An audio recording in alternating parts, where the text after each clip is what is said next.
I mean, minorities are so underrepresented in games, it's shameful. I mean, Yeah. it is friggin' shameful. 4% of game developers are Black. 4%. Wow. You gotta be kidding me, right?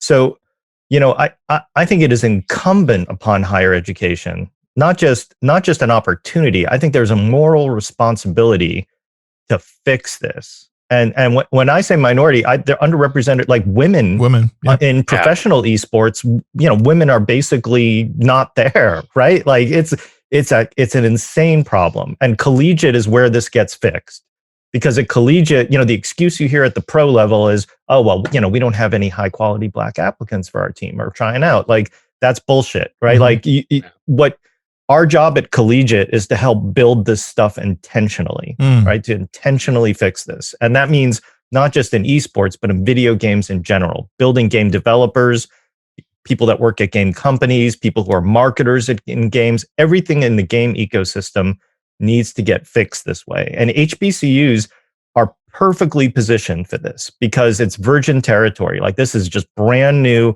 There's nothing but opportunity. And you've got a sponsorship base that's itching to demonstrate their commitment to D&I. My name is Dr. Marc Williams.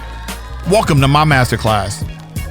I have a Ph.D. in education from West Virginia University. I have a master's in sport management and an MBA from the University of Massachusetts. I even have an undergraduate degree in sociology from William Patterson University. And currently, I'm the Global Scholar Practitioner at HBCU, Florida Memorial University. But I also work for 3 of the largest sports brands in the world, Reebok, Champ Sports, and Foot Action, but I can't go anywhere without my Jordan 1s. Join me and my guests as we explore their rise to the top through adversity and challenges. It's time to help you find a hero in you. Welcome to my masterclass.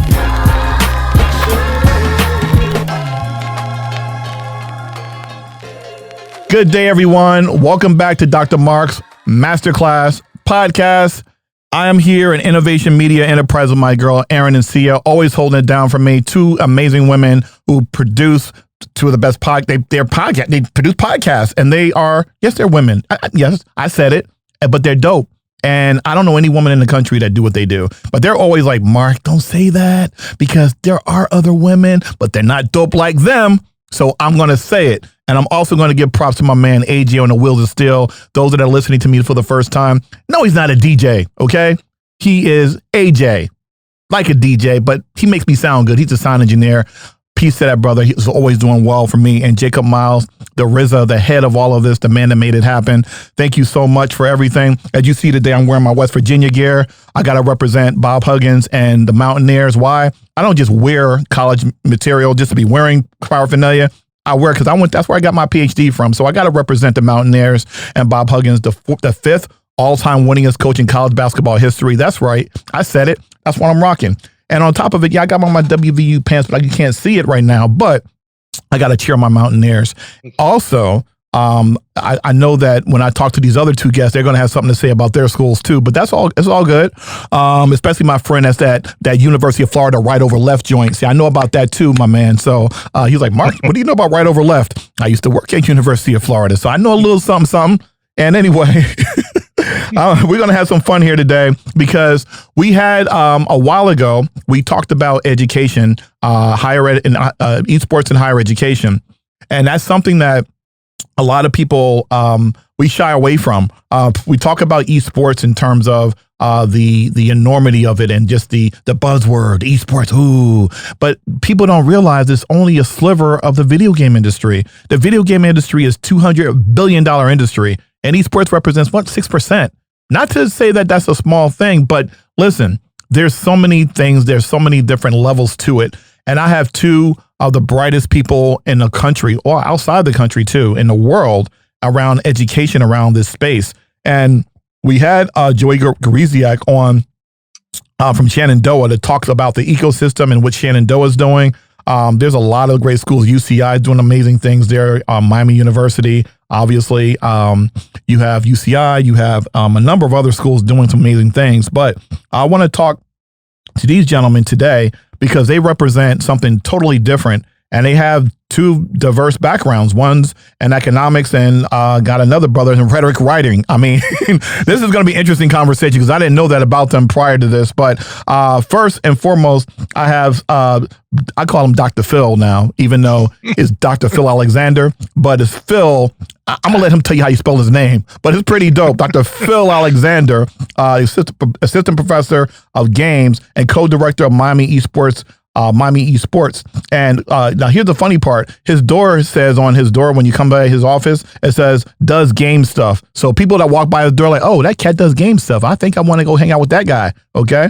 And then on top of that, you also have the RZA, and people don't know the Wu-Tang Clan reference. The RZA is the head. Okay. So yeah, you got the head, the department chair of the C. Michael Armstrong of Emerging Technology and Marketing and the College of Creative Arts and Farmer School of Business.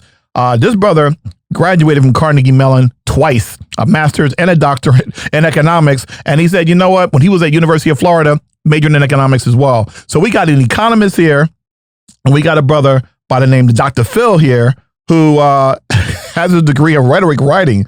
I mean, that's pretty impressive stuff. I'm curious to know what they're going to say and talk to me about today. But welcome to the show, Docs. What's going on, brothers?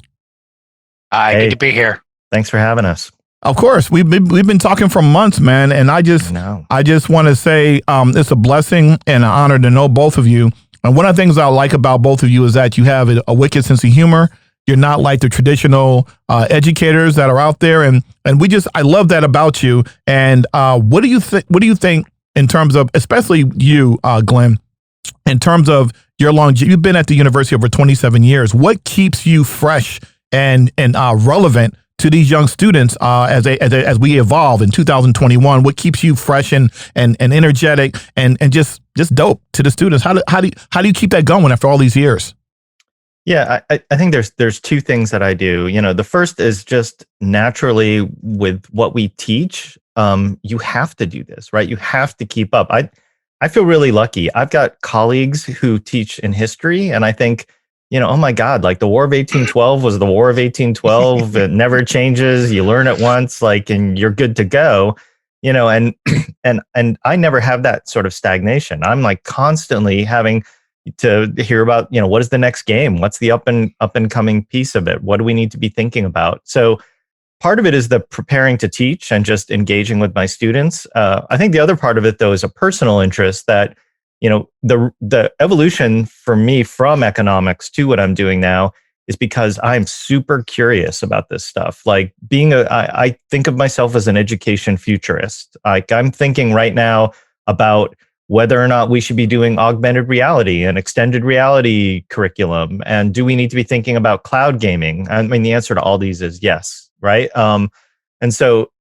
part of the gig for me that gets me going is I get to think about, you know, where the puck is headed and going there where it's going to end up, right? And that's I think it's just a fantastic artifact of being in this space. Like economics definitely wasn't like that, man. It was just mind numbing. Well, speaking of mind numbing, you went to Carnegie Mellon twice. What was that experience like, my man? Because a lot of people, they're not familiar with universities and the nuances of what schools do and what they're known for. But Carnegie Mellon is that cerebral math, engineering, and all sorts of nuances there. What was that like being at Carnegie Mellon?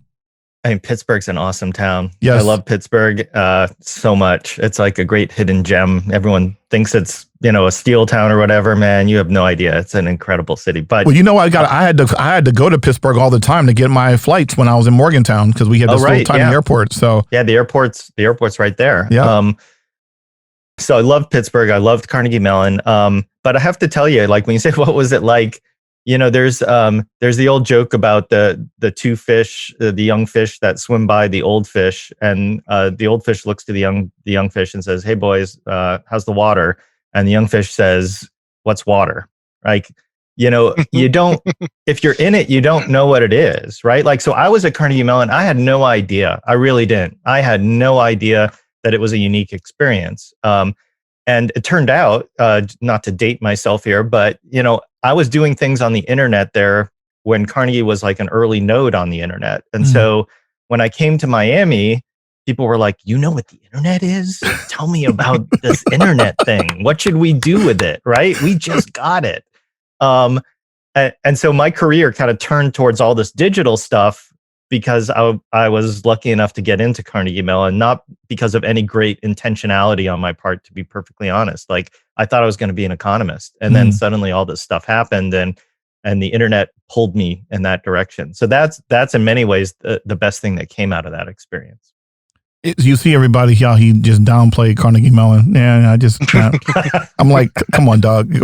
I tell people, people talk about humility, and I'm like, humility is when you downplay your greatness and your dopeness. We going to embrace our dopeness, all right? We're going to do it. Yeah, CMU is a fantastic school. But, I can't get too excited about it because I think Miami University is an even better school. And so, CMU is okay, but Miami, man, that's top notch. Carnegie Mellon, he said that. I didn't say that. Okay. So Dr. Phil, my man's in them. So tell me about you went to 2 Big Ten schools, okay?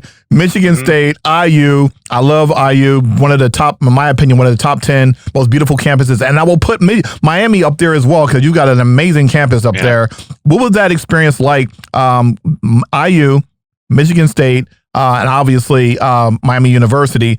They're all 3 different types of campuses. What was your thought process and choosing the schools that you chose? But also, your background, your degrees are in rhetoric writing. Tell us about that. So coming out of high school, I live in Indiana. I'm actually in Indiana right now as I'm talking to you. IU was the logical choice as an undergrad. So that was just kind of, you grow up and everyone tells you where to go. So I don't know that I put a lot of critical thought into going to IU Bloomington. It was a great campus. I'm glad I went there. I was an undergrad in creative writing, so it was a good creative writing program there. But yeah, as my career trajectory started to form, I started teaching while I was at IU. They had a program for undergraduates to teach first-year composition, and my mentor there, Edwina Helton, was from Miami. And so as I was trying to figure out what to do next, she suggested that I apply to Miami, and Miami's actually closer to my hometown than Bloomington was. So it made good sense to take a look at it. And so while I was here, I actually met some people that were at Michigan State, which is how I ended up doing my Ph.D. there. But yeah, it was kind of weird going from a Big Ten basketball school to a school that didn't have a lot of basketball at all, and then to one that's completely basketball obsessed. So I really like the sports part of esports. I really have down from seeing student bodies over time. Yeah, it's the reason that I ended up in rhetoric and writing is kind of because that's one of the things that I'm really interested in. Glenn mentioned curiosity before. The whole idea of rhetoric is like how things are put together, what is persuasive, what is interesting, how it appeals to audiences. And when I was going through, as was probably true for everyone you've talked to, it's only been the last 5 or 6 years that there have been really games programs, so to speak. And so I was doing all this work with games and online communication, and it just made sense that I fell into that spot. But I had the same experience, kind of like Glenn was saying with economics. Just being a straight up like old school rhetoric scholar is incredibly boring because Aristotle's never going to change. Cicero's never going to change. That stuff's all the same. Whereas the stuff that we do, like I had people walk up to me, I guess it's been 5 or 6 years ago now. They're like, have you seen this thing called Vine? How's this going to change the way we communicate? How's TikTok going to change what we do? So it's always interesting to be pushed by what's happening now. And like the core idea of rhetoric always stays the same and works across all mediums. So, well, it's interesting that you both have a background in economics and rhetoric writing, and they both are 2 essential things that when students are learning about esports or learning about anything in school, they need to know, especially in business, they need to know about the economics of it. Obviously, you're teaching that, but the writing piece of it is so critical. Phil, talk to parents and especially young people about the importance of writing and presenting, but writing in terms of any profession. But when they're looking at going into a profession like esports or gaming or video games, how important is writing in terms of how they present and how they communicate to whomever they're talking to? Yeah, one of the biggest things that I see over and over again is I'll talk to students who quote unquote didn't like writing in high school. Interesting thing that some of you might not know, not being writing professors, the most frequent thing I hear from people is they'll ask me what I do and they'll be like, oh, I don't like writing. And I always wonder, like, how am I supposed to react to that? Oh, that's good. I don't like, what do you do? Banking? Yeah, that's terrible. But yeah, you hear that all the time. But one of the things that students don't realize is they'll come into college and they'll say, oh, I want to get that first year comp class over with and then I won't have to worry about writing anymore. And the reality is the most important set of skills that you're going to build are your ability to write, and then your ability to speak, and your ability to present. Now, I think the thing that students need most of all when we see our seniors, they learn all these amazing things in our program, but they have to be able to communicate that to someone else. And so if you don't know how to structure everything together, if you don't know how to communicate well, if you don't know how to do, for example, a PowerPoint presentation that people can actually look at and understand and follow, if you can't build a slide deck, then there's all that stuff you might know that you'll never be able to communicate. And so I always advise people, if you don't like writing, learn to like it because you do it all the time, whether you realize it or not, and you might as well master it so that you can use it the best way you possibly can. Yeah, exactly. And this question is both Glenn and Phil.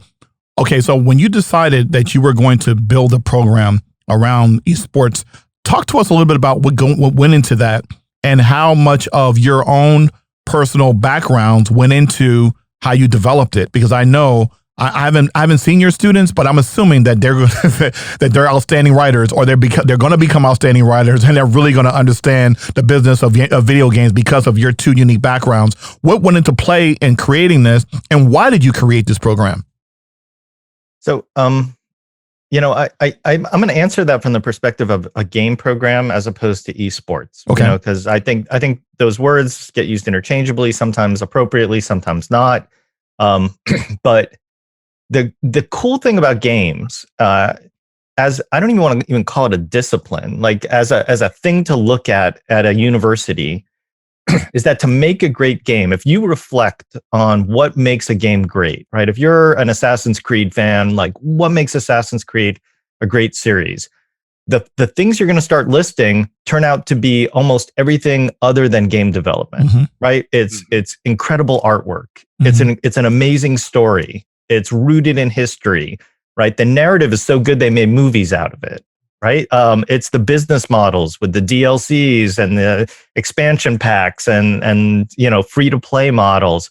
Like all of these things make great games. Making great games is not, opening Game Maker or Unity and actually building a game. Video games, what makes them great is this kind of horizontal approach to understanding the game. It's not about computer science only. It's not, if you can't write a good story, I mean, we can talk about some great examples of amazingly beautiful games in the last couple of years that have totally flopped because they had terrible stories, even though they were beautiful and worked well. So our approach from day one was how do we sort of frame games as the liberal arts of the 21st century? These are the skills you got to know, like the writing, the reading, the history, the philosophy, the psychology, the business, all of the music, right? Game music, game art, all these pieces make for great games. And if you understand all these things, that's a set of skills that's totally transferable, even outside of games, right? They're all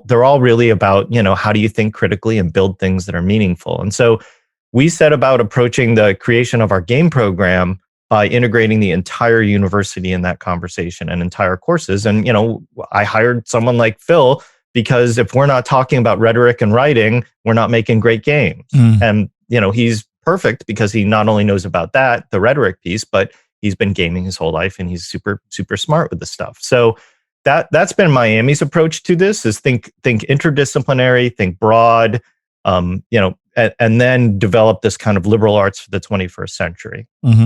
And Phil, what are some of the courses that you teach, and what do you get excited about when you are communicating to your students? What is the messages that you want them to understand and learn and resonate with them? I have taught a number of classes in our program, and really what excites me is when students get excited about the idea of what they're going to put together at the end. And because I've gone so far across the spectrum, like I've taught our UX class, I teach writing for games. I actually created that class here. Kind of makes sense with my background. I teach 3 different esports classes. I have 2 more in development. But what is always consistent across the board is that students will come in, and it's kind of like what Glenn was just saying. When they think about making games, they think, oh, I need to learn computer science. I need to be able to code in order to make a game. And when you start to actually work with them and show them, okay, so say you go and code that, what are you making? And like someone will say, well, I'm going to make a first person shooter. It's like, okay, great. There's 1,000 first person shooters. What is going to be different about your first person shooter? And then they start to go through that process and just watching it click. Well, they realize, oh, okay, I have to think about the storyline that goes here. I have to think about how are these characters going to be different than, the original Doom guy? Like, what am I going to do that makes this creative and different? And so, as Glenn mentioned, I think I might be the only person on our faculty that's been gaming as long as he can possibly remember. But I've been like Mr. Nerd Gamer my whole life. So being able to watch students pull things out, and they'll see something and they'll say, well, I wonder if I could find something that's like this. And I run over to the cabinet and grab an old NES game and say, look at this. Now make it better because that was made 20 years ago and you have access to new technology. So what can you do to turn this into something awesome? And so that, for me, is the really exciting part, is watching students come into the program with all of this like intention to do something great and then to start instantly making stuff. And I think that's one of the philosophies behind our program that's really great, is that if you look at game students who are embedded in computer science, they learn it the way you would learn an academic discipline. So they aren't really making things until the very end of their degree program. Sometimes it's their senior year before they really make something on their own. And in my classes, like first year students, by week 5, they're making something. They're producing things all along the way. And so they don't have to wait as if they have to earn some kind of mastery to have permission to play with the tools. We come in and say, all right, you're capable. Let's start making things, and then we'll build from there. Would your program, is it rooted out of the College of Business, or is it under 2 different disciplinaries, Glenn? It's actually under everything. It's under everything. That's very intentional. Our faculty are jointly appointed in all of the colleges on campus, and we have labs on all the colleges on campus. And this is just, to your question about parents earlier, like games, the language of games is fast becoming just the language of culture. Like you can't see a commercial that doesn't have a reference to games these days. And my parents actually used the phrase "level up" recently. Like, and I don't think they've ever played a video game, right? Like this is just becoming the lingua franca of the modern society. And so again, the importance of this isn't just to have your kids make video games.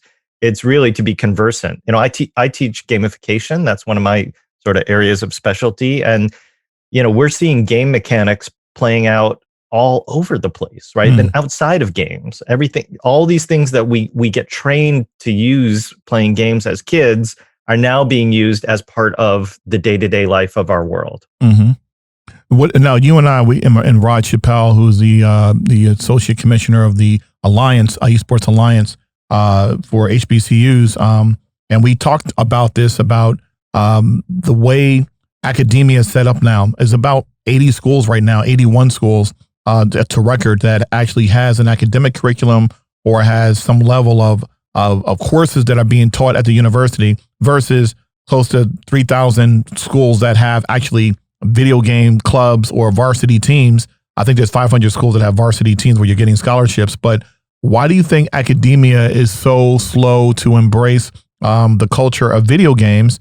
And what separates Miami U from other schools in the country in terms of the things that you offer to a student that's interested in this industry?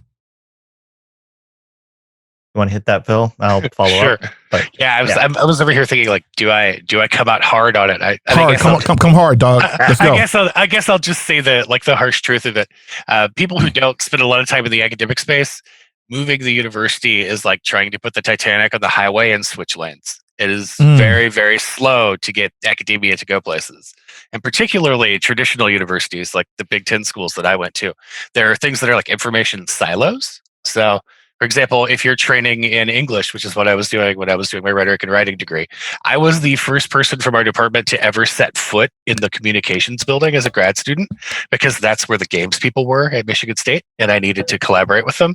And so you don't see a lot of integration. And for games, if you don't have that integration, your program just isn't going to work. You can't house a games program just in computer science and only teach them to code. Obviously, you can't put it in an English department where I came from, because all they'd make is word games. You'd have just a whole bunch of stories. Everybody's turning in like 500 pages. I know. Choose your own adventure books everywhere. So the whole idea of bringing games in, I think, has been people have to figure out where it's going to go and how it's going to work. And then institutionally, sometimes that can be really, really trying. Particularly for esports, that has been really trying, is figuring out where it's going to go, who's going to own it, who's going to support it, who's going to make sure that it can grow and flourish. And I think that's why it's been slow, but I also think that if you look at it, it's been like a snowball rolling downhill. And like the last 5 years or so, the snowball's really picking up mass and moving a lot faster. Yeah, I think there are three reasons I'll say quickly. So first, which Phil alluded to, is games are not, they're going to split up the money pie. There's the great lesson in life is you always follow the money to try to understand why things happen. And games just as it's too diffuse, and so it's hard to kind of pull the money into one place. So that's one reason. I think the second reason is a general derision about games, right? So every time, you can go back in history, every time a new media comes out, I mean, I think, I don't mean to say we're the same age, Marc. You're obviously much younger than I am. Oh, stop it. When we were young, they told us TV was going to melt our brains, right? Like it was Satan's tool that was going to just destroy all of society. And every time there's a new media, this happens. And we're still going through a point where people just don't give games credit. They think games cause game addiction. They think games cause violence, and there's all sorts of research over and over again that show none of these things are true. But so that's the second reason. Then I think the third reason, though, is out of fear that it's going to eat up some of the pie. So esports, for example, I think has this great challenge that anyone who is in traditional athletics is going to be worried that their lunch is going to get poached here at some point, right? And it isn't a coincidence that the big esports schools are these tiny schools, and the big giant schools, right? The West Virginias, the Michigans, Ohio State, they are, to even say they're late to the party is probably too generous, right? They may not even be at the party yet. Ohio State is, because Ohio State is, so they're going to get mad at you. Ohio State does, not nearly as well as we do. But that's true. They, it's out of fear for those things, that they're going to eat up some of the pie. And then in answer to your question about what makes us unique, we were the first Division I school to have a varsity esports program. We've got, I guess now 3 different arenas across campus and a brand new casting room that we just built. We've got, we hope to be announcing shortly a significant amount of scholarship capability with our recruiting. And we've got this game degree to match up with it, right? Our game degree got ranked by Intelligent.com a couple of weeks ago as the #2 game program in the country. So we've got this great game program and the esports program. And then on top of all that, Phil and his team are rolling out an online master's degree in esports management in the esports management piece, which will be starting this fall. And that's going to be delivered on Twitch as well. And so I think those are that. Yeah, I know. Phil's the man. My man. Totally the man. And also, I would be remiss if I didn't mention, as you had told you, Dr. Phil, even Uncle Phil from, Fresh Prince of Bel-Air. But Dr. Phil also wrote a book called Esports for Dummies. I mean, bro, tell us about that book. I'm still waiting for my copy. You're supposed to send it to me back in December. Okay. You didn't get it? I was there. I heard him say yes, that. I want my Esports for Dummies. I put it in the mail. It didn't get there? It didn't get there. It was someone, I think the mailman was like, I want to know esports too. Possibly the mailman. I can't believe the mailman would steal the book. But I did send one. I'll send you another copy. Yeah. You're going to make me come out there because I need to see everything y'all doing because I haven't been out there since 2007. So I need to see this amazing, the amazing things you guys are doing out there. I mean, I'm excited about it, but I want to get back to the Esports for Dummies because I mean, there's not a lot of books written out there, but that will definitely get your attention. Esports for Dummies. Tell us about the book and what was the motivation about writing the book? So actually, the way the book came to be is that someone from Wiley Publishing emailed me one day and said, "We've been thinking about writing an Esports for Dummies book. Do you think that's a good idea?" And I said, "I think that's a great idea." And I said, "Do you have anyone to write it?" And the guy emails me back and said, "Well, that was going to be my second question." I said, "Yeah, well, sure. I would be glad to do that." And so I think the whole idea of the book is there's a weird position that kind of exists out there where there are people who want to talk about esports, but they don't know where to start. And the thing that happens if you jump into one of the communities is getting your feet moving without knowing anything at all about what's going on is really difficult. because people will jump in and, like, for example, if you try to watch League of Legends Worlds, it was 3 years ago that they added a beginner stream because they realized that they were talking to people who knew the game intimately. And if you didn't know the game that well, it was a serious barrier to being able to watch. So they started doing that secondary channel. And that's the audience that the book's written for. It's people who don't, like, you're interested about it, but you don't really know what's going on. And so it just really sets the foundation. And my hope is that people could pick that book up, and it's put together so you don't have to read the whole book. You can pick a chapter, and the individual chapters all make sense. They're not necessarily connected together. But anything you would need to know to get started, like, what are these different genres of game? What does it mean to be a first-person shooter? What does the word MOBA mean? Why is League of Legends so popular? And then moves into, okay, I want to stream. Here's how you get started. Here's the kind of machine you need to build, etc.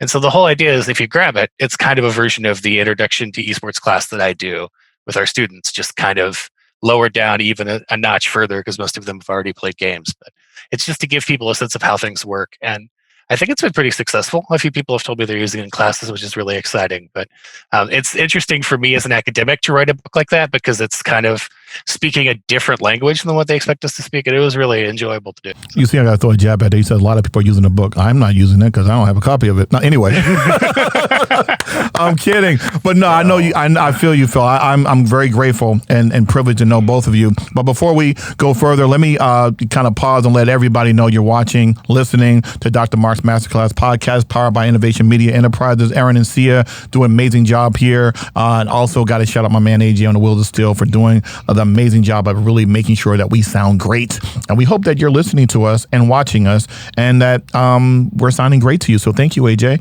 And but again, let's continue this. He's got sound effects. I love it. AJ gets the applause. I just want to point that out. You haven't gotten the applause yet, but AJ gets the applause. Yeah, you hear that? He's having fun back there now.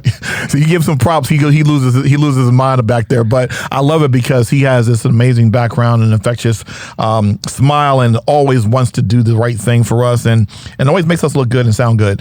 And I want to talk to you a little bit more about if I'm a parent and my son or my daughter really is trying to find a school that is going to provide them the ecosystem and the background and the understanding about video games and how it works and the nuances. What would you be saying to that parent and that student if you are recruiting them to come to Miami of Ohio? What are some of the things that you tell parents as far as who you are, what you're about, and how you can provide the right resources and education for their son or daughter? A great question. That's a conversation we have on a near daily basis. The student tours have already started picking up post-COVID here, so it is a frequent conversation. I mean, I think first and foremost, we talk about the importance of interdisciplinarity. All that stuff we've already talked about here. So I'm not going to reference that again, other than to say that we always lead with that, because we think that makes for great game education. I actually always talk about how hard it is to get a job in games, because I think it's really important. A lot of schools are spinning up game programs because there's not a 17-year-old on the planet that doesn't want to study video games. But, headcount in the game industry has been relatively flat the last couple of years. And so I think telling a story that you're going to come here, study games, and go work, at Riot is not, I think, a very credible story to tell. So I think it's important in evaluating a game program to know that you're developing game adjacent skills. That's what we call them, game adjacent skills. So these are game-based skills that have applicability outside of the game industry. So if you know Unity and Unreal, you can work on the set of The Mandalorian, right?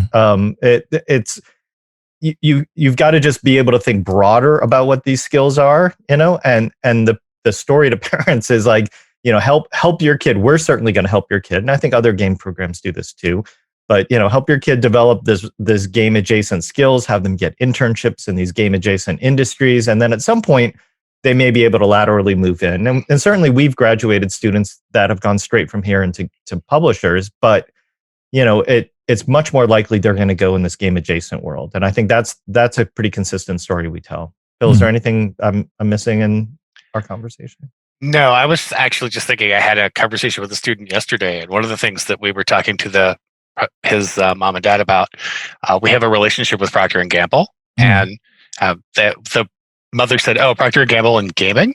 And I was telling them we just went to an event there. I guess it's been a little over a year ago since we've been in COVID. Time is very strange. But the last time we were there for an event, we were doing some esports info with them. And one of their development teams came down to visit with us. And 3 of the 5 people on the team were former students of mine. They were 3 of our game students out of a 5-person dev team that was working on marketing and interactivity for Procter and Gamble. So yeah, we do see a lot of crossover from students in our program. Oh, wow. Well, here's another question that I'm curious about. I know that one of the things that we've talked about in nausea the last few months is seeing a number of our colleagues in universities that are now saying, "Hey, we have an esports program and we have a gaming program." How do we as educators educate other educators from provosts and deans and presidents from around the country to educate them on the proper way of ushering in a program that's sustainable for them and not emulating other people? And what do you say to them? How would you consult with them? And how do we communicate with those people that are just setting their students up for failure because they don't have the right infrastructure to create such a program? Yeah. Sorry, go ahead, Phil. I was going to say, I would say there's 3 things that I always caution people about. The first one is don't try to start too big, because the number of programs will see, oh, UCI has 5 teams, so we need to have 5 teams. Or Miami, we're up to 6 now, so we need to have 6 teams. You have to start with what you have. So don't try to grow too fast. The second big thing is making sure you have an actual place for the students to play and that you have the network connectivity that they're going to need. Sometimes people don't think about that network element, but it becomes, as soon as you're competing, it becomes the most critical piece. If your computers can't connect at the right speed, it doesn't matter if you have $10,000 monster computer rigs. If your network ping is 200, you lost already. And then the last thing is, there is an esports community on every single college campus. And a lot of people will come to me and say, well, we don't have teams that play this, or we don't have teams that play that. And if you Google them and see LOL, you'll find their League of Legends team. And so I always tell people who talk to me, like, how do we get started? I was like, go find the students. That was where we started. One of our students was the impetus to get this going. But there will be a critical mass of people who are doing this already, and make sure that you go to them and kind of get things started from there. And then Glenn can give you the more administrative side of it, because he had to do all that with us. I have, and I don't mean this as a humble brag, like I have probably talked to presidents or provosts of universities about starting esports programs, 50 times in the last 6 months. Like it is an ongoing conversation, and I think it's important to have an esports initiative come from the top down that way, because so much of what esports involves is different bits of the university. So is your marketing people going to develop an esports logo that's unique for your team? That's actually kind of important. And you need those people involved. We do physical training with our e-athletes. And so we need access to training facilities from the traditional sports. So they need to be involved in it. And the fundraising people need to be involved to help raise money for scholarships and sponsorships and that kind of thing. So top down works best. So you're kind of coming at it from both directions. Like Phil's point is, you're coming up from below to make sure you've got the student interest and the focus, and you're coming from above to provide the resources to be able to do that. I think one of the big problems right now is we continue to reinvent the wheel. Like when I started, I reached out to the Godfather, Kurt Melcher, and was like, "Hey, how do I do this?" Right? And he had the first collegiate esports team in the country. I think we were the 6th. And we continue to give back too. I talk to folks all the time about how to do this and do the same thing Kurt did for us. But at some point, we need to institutionalize this. We're working. Miami's working with UCI and Utah and a handful of the other schools to try to at least get all of that knowledge in a single place and put it all together to be accessible, so that there's at least a set of standards. Because to your point, Marc, like I think some provosts and presidents underfund this. They don't invest in it enough. They don't take it seriously enough. And I think there needs to be sort of an accepted standard where we all have gotten together we all get in the room and, Marc and I are up at a whiteboard and we're saying, what is a minimum performance standard, like GPAs, right? What about eligibility? What about recruiting? How much money are you going to put into it? Like an arena isn't just a computer lab. It's something else. And it often gets treated as just a computer lab. And relative to what traditional sports get funded, esports just gets screwed constantly. Like, we had more people watch our national championship game in League of Legends and the NACE championship. More people on our campus watch that, more people watched that, I should say, than went to every single football game all year long combined. Wow. Am I at your university? Yes. Wow. And that probably says something more about our football team than our sports team. Yeah. but you got to give a great hockey program. So does that say? Yeah, hockey team. Yeah. And our football team, Ben Roethlisberger went here, man. And they've gotten better since that year. So, but, if budgets followed eyeballs, things would look really different, and so there needs to be commitment and investment on the part of the administration for this kind of thing. You can't just do this on a shoestring and think you got a bunch of student clubs, because students come and go, right? They're only there for 4 years on a good day. And so, you can't build it around that. You've got to build it around infrastructure that you invest in.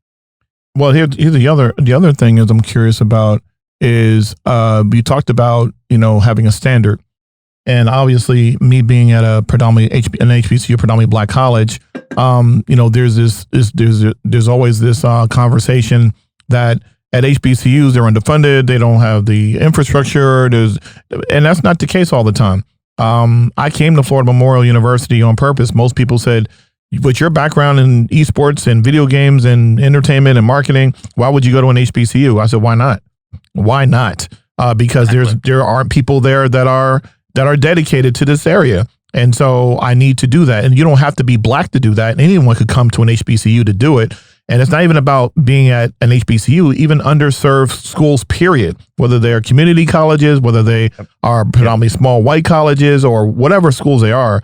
If you have the knowledge and resources and wherewithal to do it, do it. They made a commitment to me. They have a grant for the next 5 years that I'm on.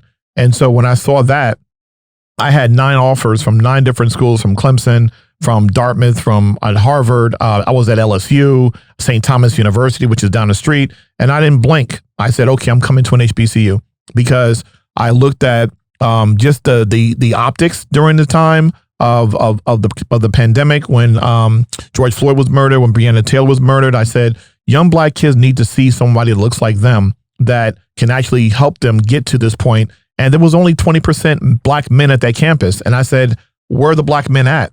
If I can use my background in entertainment and sports and video games to get their excitement, then that's where I need to be there. And that's why I chose an HBCU. So I'm curious to know, Glenn and Phil, because we talked about this, and I know that you both are champions of HBCUs and you're big on D&I.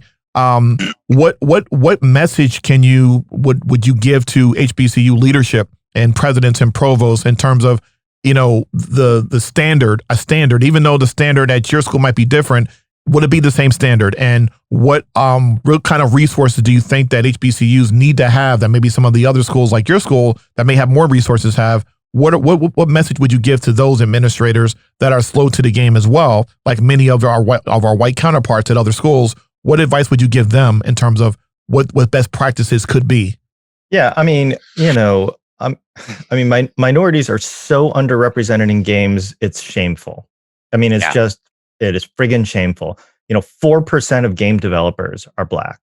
4%. Wow. You gotta be kidding me, right? So, I think it is incumbent upon higher education, not just an opportunity. I think there's a moral responsibility to fix this. And when I say minority, they're underrepresented, like women in professional esports. Women are basically not there, right? Like it's an insane problem. And collegiate is where this gets fixed, because at collegiate, the excuse you hear at the pro level is, oh, well, we don't have any high quality Black applicants for our team or trying out. Like, that's bullshit, right? Like what our job at collegiate is to help build this stuff intentionally, right? To intentionally fix this. And that means not just in esports, but in video games in general, building game developers, people that work at game companies, people who are marketers in games. Everything in the game ecosystem needs to get fixed this way. And HBCUs are perfectly positioned for this because it's virgin territory. Like, this is just brand new. There's nothing but opportunity. And you've got a sponsorship base that's itching to demonstrate their commitment to D&I. And so you've got, you can reach out to big companies and donors and folks to help support this because, they're looking for these kinds of opportunities where the inequity is so obvious that you really need to step in and do it. And I think the second argument specifically, though, to the provosts and presidents of those schools is, if you want to be cynical about this, it's a recruitment play. Like, in my esports talk, I've got this slide with Willie Sutton, the famous bank robber, and who was asked, "Why do you rob banks?" And he says, "Because that's where the money is." Right? Why do you want to be in esports? Because that's where your students are. Mm-hmm. Like, that's where the high schools are. Like, if you want to continue to function as a university and recruit and build your brand and find people who want to go there, dude, you got to be doing esports, because from 18 to 35-year-olds watch more esports or video games than any other sport combined. Add up football, baseball, basketball, add them all up. They spend more time on a weekly basis watching esports. Like, if you think they're looking at your pamphlet you're sending out, you are sorely mistaken. They're not looking at what you mail them. They're using ad blockers. Like, this is where you get your brand in front of people. And I think that's the cynical approach to those schools. Like, this just is about doing business, doing what you do. Well said. Well said. I wanted you to say that, and I didn't want you to pull any punches because I know how you feel. That's why I said it. That's why I set it up that way. You tee it up for me. Yes, I'm angry. Yes, both of you. That's why I was like, I don't want to say it. I'm gonna let them say it. And so we're gonna have to bring them back, because one of the things that I think is going to be interesting in the next 6 to 9 months, while you speak that way so passionately and such a champion of D&I, what I like to see next, and I know what's going to happen, is the collaboration piece of a Miami U and a Florida Memorial and some of the other HBCUs, in terms of looking at how we connect the dots and how we give our students of color at HBCUs an opportunity to create a pathway. And one of the things I think we kind of didn't talk about before is the masterclass concept that I do right now. I've given out 91 internships in 3 years. And again, pathways for students, but now students of color and women. But imagine if a Miami U comes down to a Florida Memorial or vice versa, where we do some kind of exchange program or some kind of a collective, learning model where you're sharing resources. That's something that hasn't happened yet. But we need to make it happen, because you are two people that champion this. And and we're going to say this live now, that I'm going to make a commitment to Florida Memorial to do something with Miami U this upcoming year. So we have all summer to think about that, but we need to do that and be the leaders of it, because I can't wait for permission. I'm not going to wait to do something. We all have the opportunity, and we all have the green light from our administrators to do this thing right. And so I'm looking for you to make that commitment. I'm talking to Joey about it. We're going to talk to Boise State out there with Doc Haskell. I mean, there's so many amazing people out there, but I'm going to start with you. And so I'm making a commitment. Are you guys open to doing some kind of a collaboration with Florida Memorial University to really talk about the collaboration between TWI and an HBCU, and one of the leading schools in the country, if not the leading school in the country? Well, it's your school. Hell yeah. I mean, absolutely. Yeah. Right. Without even blinking. I mean, I'll say yes to whatever you want to propose. We can, it's a weird thing about universities. They all sort of think they're competing with each other, and really, they're all very complementary. And if they just partnered a little more, they would probably do better. Amen. Exactly. So it'd be great to talk about having, maybe joint teams that are competing, or our curriculum, because it's online, it can be your curriculum too, right? It's infinitely replicable. I think, maybe having camps where people come back and forth. I would love to get our students down there. Mostly because my parents live in Florida. And I want to go visit them, but excuse to go. It's that weather down in Miami. So I think there's a lot we can do, and I will say our program is very, very flexible. So, there's pretty much nothing we can't do as long as it's legal in the state of Ohio. Legal in the state of Ohio. Which, sometimes we're on the edge there. I'm just saying. Yeah. Well, I wanted to say thank you again for introducing me to another superstar who I'm going to interview right after this, Lindsay Grace. He's a superstar, African-American, game design. I mean, he's just phenomenal. And there's so many people in this space in academia, unless you know that space, that go unnoticed and not are unheralded. And I'm excited about having a platform like having a podcast here where I can talk about Esports Future Network, Innovation Media Enterprise. We can talk about highlighting academics, folks in academics, because parents and young people don't know that this space exists at a lot of schools. A lot of people are so focused on the game itself and not on the academics or careers. And I can talk to you guys for hours, but we're running up on the hour. It's been amazing talking to you, vibing with you. It's almost like we're just having a conversation between ourselves. That's just how we get down when we talk. So Dr. Phil, okay, I'll do it. I'll do it correctly. Dr. Phil Alexander, but I call him Dr. Phil because it sounds dope. And Dr. Glenn Platt from Miami University, thank you so much for joining us today. We feel blessed and privileged to have you. It's just been an amazing conversation. I think there's more jewels to be dropped. And I think, Glenn, one of the things that I loved about both of your conversations, but what's important is to find people that may not look like a person of color or a woman that champion D&I and scream out the top of their lungs from the highest mountain. Because a lot of times we're not we got to understand we're our brother's keeper. So if someone's hurting my gay brothers and sisters as a heterosexual, I need to speak out. If someone is hurting our sisters out there, our women out there, then men need to speak up. If someone's condemning white men and saying that they're racist or they're this or they're that, then the other people of color need to come up and step up and say, hey, wait a minute. When there's racism going on that's affecting the Black and the Asian community, our non-Blacks and Asians need to step up and say, I'm your brother, I'm your keeper. And that's how we need to approach this life. And if we do that in all aspects of our life, we will be better off as human beings. Amen. Thanks for having us, Marc. Thanks so much. Dr. Williams, since we're all doing our doctors here, Dr. Williams. Dr. Marc. This masterclass thing that you do is fantastic. It's incredible. It helps build out the ecosystem. The unique things about esports and games, or a unique thing, is it truly is a community. Like, you can't quite say the same thing about a lot of other sports or a lot of other academic things that go on, but it's a community. We're all brothers and sisters in it. We share more in common with each other than we do with the universities even that we're at, right? And Amen. So I think there's a lot we owe each other because of that, and hopefully we can continue to keep that going forward. And please tell Lindsay Grace I said hi. Yes, I will do that.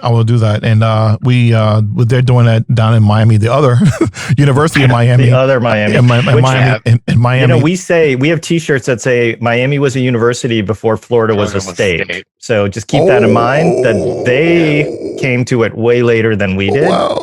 They just got a better football team. You'll see, and it's so funny because a lot of people are like, oh, the Ohio State. But and they have esports now, but Miami U of Ohio has been doing it longer, and working on it. They should have been talking to them to consult. Anyway,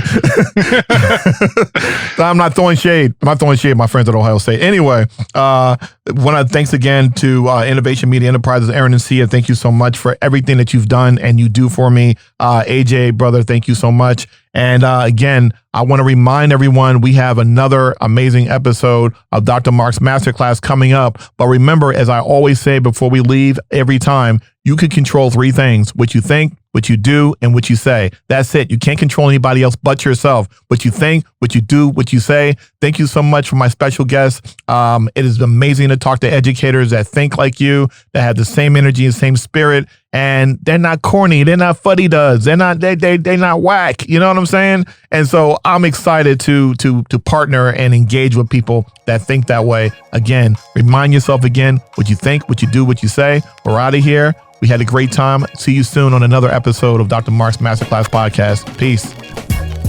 Thanks for listening to Dr. Marc's Masterclass. I pray you enjoyed yourself today. I had a good time. I don't know about you, but this podcast is part of the Esports Future Podcast Network and is produced by Innovation Media Enterprises.